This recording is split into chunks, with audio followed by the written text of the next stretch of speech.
Hello नमस्कार सभी UPSC aspirants को। मेरा YouTube channel only UPSC exam by Dhanjilal sir. इस चैनल को आप लाइक सब्सक्राइब शेयर ज़रूर करें। इस चैनल पर मैंने 2011 से लेकर 2024 तक प्रीवियस ईयर क्वेश्चन यूपीएससी के थे उनको सबको कंप्लीट करवा दिए आंसर के साथ में। आपको कहीं भी जाके ढूंढने की ज़रूरत नहीं पड़ेगी, इसी यूट्यूब चैनल पर है। और अब मैं टेस्ट सीरीज करवा रहा हूँ, जिसमें से 4 टेस्ट सीरीज मैंने करवा दी है 2025 प्रीलिम्स के लिए। अब ये 5वीं टेस्ट सीरीज है। प्लीज़ चैनल को आप सब्सक्राइब करें। ये सब फ्री ऑफ कॉस्ट है, इसका कोई चार्ज नहीं है। निम्नलिखित में से कौन अपने सभी नागरिकों के लिए समता, स्वतंत्रता और न्याय प्राप्त करने की प्रस्तावना के उद्देश्य को प्रभावी बनाता है?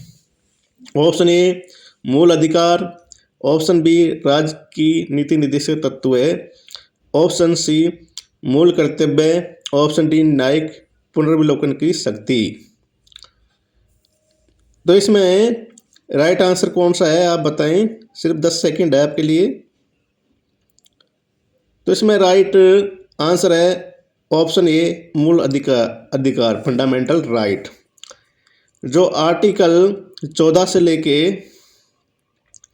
और 18 तक इसमें जो समता, स्वतंत्रता और न्याय की बात की गई है वो ऑप्शन ए सही है। ये मूल अधिकार वन में बात की गई है, समता, स्वतंत्रता और समानता की बात। और इनकी बात कितने आर्टिकल तक की गई है तो 14 से लेकर 18 तक की गई है। Next question. और जो भारत संविधान का जो भाग 3 है इसको मैग्ना कार्टा के नाम से भी जानते हैं। मैग्ना कार्टा किसने कहकर पुकारा है ये मुझे कमेंट्स में बताएं आप। Next question. यूरिया गोल्ड के संदर्भ में निम्नलिखित कथनों पर विचार कीजिए। ऑप्शन 1 यह सल्फर कोटेड यूरिया है। ऑप्शन 2 सल्फर की कोटिंग तीव्र गति से नाइट्रोजन आपूर्ति को सक्षम बनाता है। उपरोक्त में कथनों में से कौन सा सही है? तो इसमें राइट आंसर है ऑप्शन ए। यह सल्फर कोटेड यूरिया है, मतलब एक फर्टिलाइजर है यूरिया गोल्ड। और जो सल्फर की कोटिंग है वो तीव्र गति से नाइट्रोजन की आपूर्ति को सक्षम नहीं बनाती है, वो धीरे धीरे दक्षता के साथ में लंबे समय तक फसल के लिए एक नाइट्रोजन की आपूर्ति को सक्षम बनाती है। Next question. भारत की वित्तीय असूचना इकाई के संदर्भ में निम्नलिखित कथनों पर विचार कीजिए। ऑप्शन 1 यह एक केंद्रीय राष्ट्रीय एजेंसी है जिस पर संदिग्ध वित्तीय लेन देन से संबंधित जानकारी प्राप्त करने और उस जानकारी की प्रोसेसिंग, विश्लेषण और प्रसार करने की जिम्मेदारी है। ऑप्शन 2 यह अपनी रिपोर्ट सीधे वित्त मंत्री की अध्यक्षता वाली आर्थिक आसूचना परिषद को देता है, इकोनॉमिक इंटेलिजेंस काउंसिल को देता है। उपरोक्त कथनों में से कौन सा सही है? तो इसमें राइट आंसर है ऑप्शन सी। दोनों कथन ही इसमें सही है। किसके बारे में? भारतीय आसूचना इकाई के बारे में। यह अपनी रिपोर्ट सीधे वित्त मंत्री को देता है और एक केंद्रीय राष्ट्रीय एजेंसी है जो संदिग्ध वित्तीय लेन देन से संबंधित है। Next question. भारत निर्वाचन आयोग के स्वतंत्र व निष्पक्ष रूप से कार्य करने के लिए भारत के संविधान में निम्नलिखित प्रावधानों में से किन्हें और किसे शामिल किया गया है? ऑप्शन 1 संविधान द्वारा निर्वाचन आयुक्त की सेवानिवृत्ति के बाद सरकार में अन्य नियुक्तियों को प्रतिबंधित किया गया है। ऑप्शन 2 मुख्य निर्वाचन आयुक्त को उच्चतम न्यायालय के न्यायाधीश के समान और उन्हीं आधारों पर हटाया जा सकता है। ऑप्शन 3, संविधान में निर्वाचन आयोग के सदस्यों की पद अवधि का उल्लेख किया गया है। नीचे दिए गए कोड का प्रयोग कर सही उत्तर चुनिए। तो इसमें राइट आंसर है ऑप्शन 2।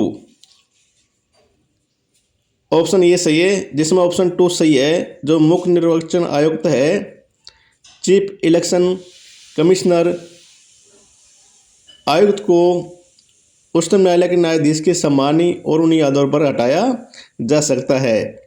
जबकि संविधान में निर्वाचन आयोग के सदस्यों की पदावधि का उल्लेख नहीं किया गया। वैसे इनकी पदावधि 6 साल होती है और जो चीफ इलेक्शन ऑफ इंडिया है उसकी पदावधि या तो 6 साल या 65 वर्ष, दोनों में से कोई भी पहले हो वो चुना जाएगा।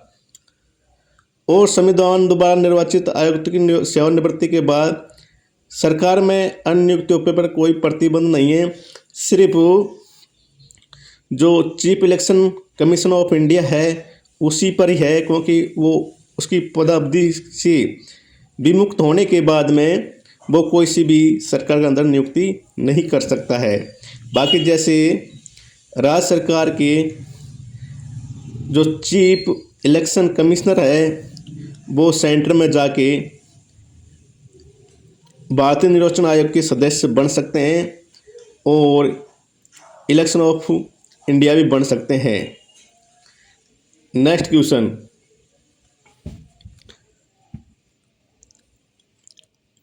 विश्व आर्थिक स्थिति एवं परिदृश्य रिपोर्ट किसके द्वारा प्रकाशित की जाती है? ऑप्शन ए विश्व बैंक, ऑप्शन बी संयुक्त राष्ट्र आर्थिक और सामाजिक मामलों का विभाग, ऑप्शन सी अंतर्राष्ट्रीय मुद्रा कोष, ऑप्शन डी विश्व आर्थिक मंच।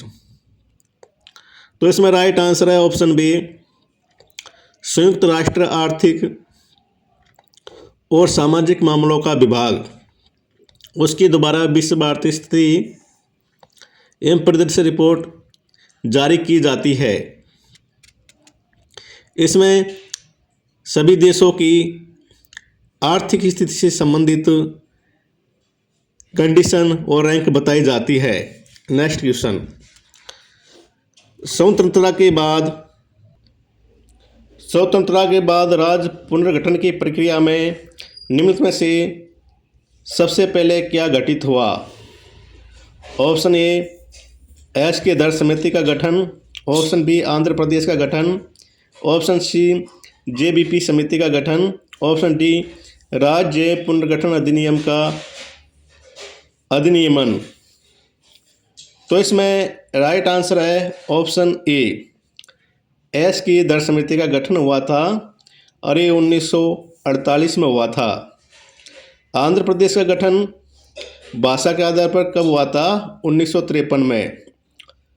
और जेबीपी समिति का गठन 1949 में हुआ था और राज्य पुनर्गठन अधिनियम का अधिनियमन 1956 में हुआ। तो इसलिए राइट आंसर हो जाता हमारा ऑप्शन ए एस के दर समिति का गठन इन चारों में से सबसे पहले हुआ था।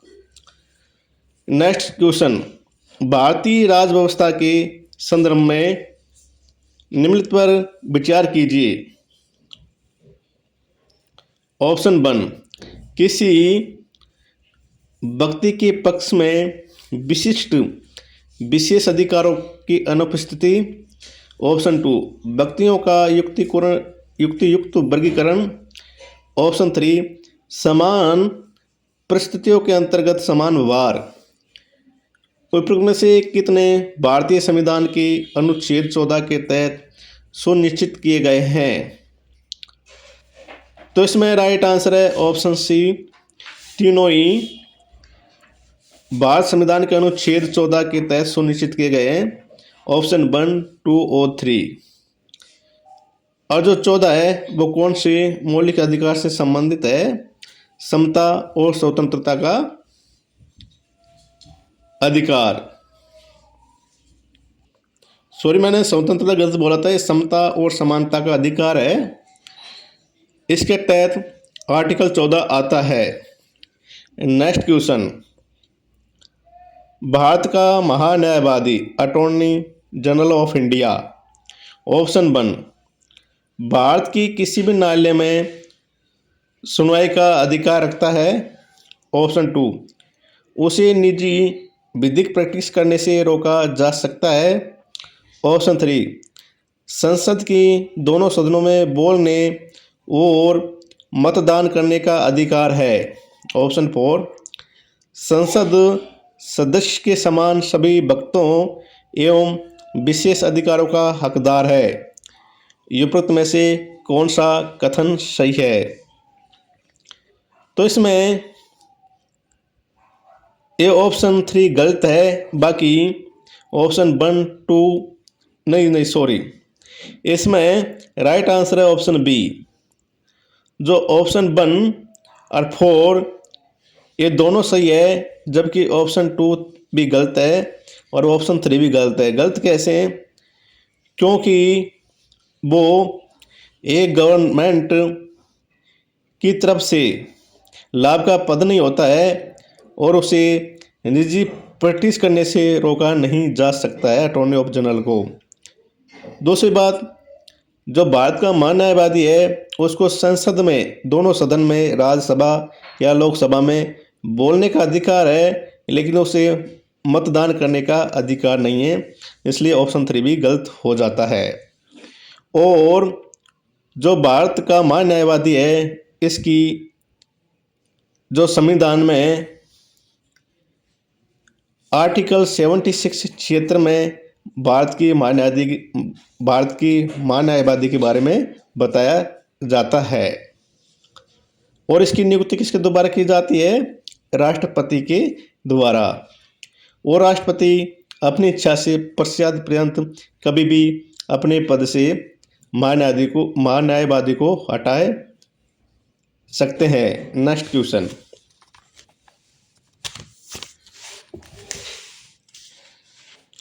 निम्नलिखित कथनों पर विचार कीजिए। ऑप्शन 1 राष्ट्रपति आंतरिक गड़बड़ी के आधार पर राष्ट्रीय आपातकाल की उद्घोषणा कर सकता है।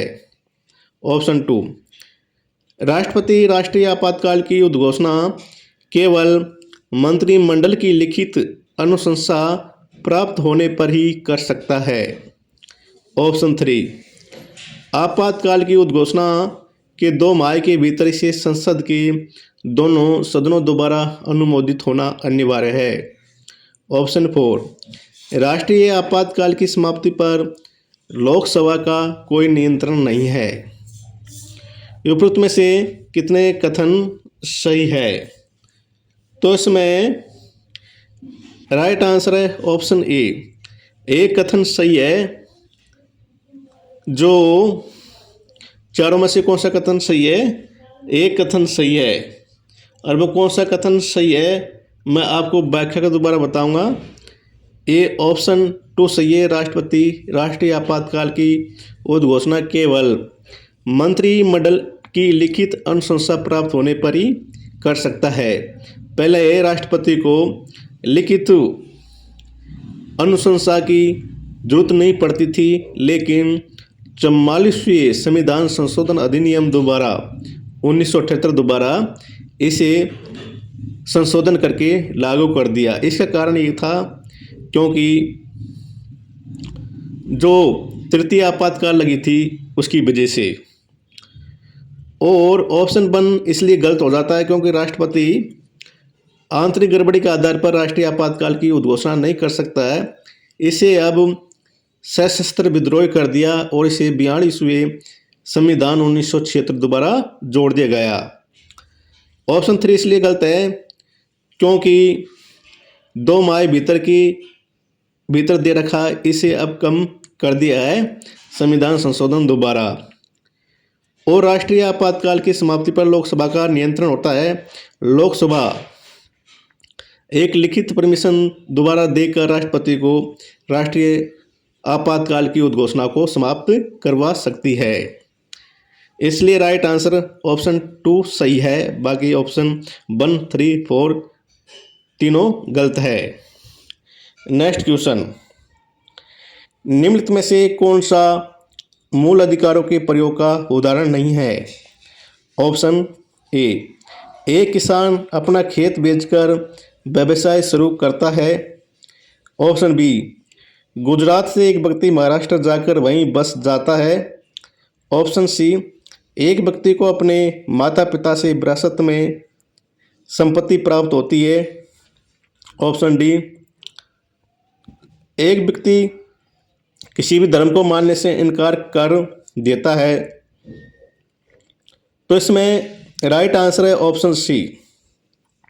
ये कथन नहीं सही है, बाकी ऑप्शन ए, बी और डी ये तीनों कथन सही है। ये मौलिक अधिकार है और ये मौलिक अधिकार है स्वतंत्रता का अधिकार। ये आर्टिकल 19 के अंतर्गत आते हैं। और जो ऑप्शन सी है, एक व्यक्ति को अपनी माता पिता से विरासत में संपत्ति प्राप्त होती है, इसे अब विधिक अधिकार है। इस पर कानून के दोबारा फैसला होता है। और जो पहले मौलिक अधिकार था, लेकिन 44वें संविधान संशोधन अधिनियम 1978 के दोबारा संपत्ति के अधिकार को आर्टिकल 31 से हटाकर आर्टिकल 300 के में कर दिया गया है और अब ये नागरिकों के लिए एक विधिक अधिकार है।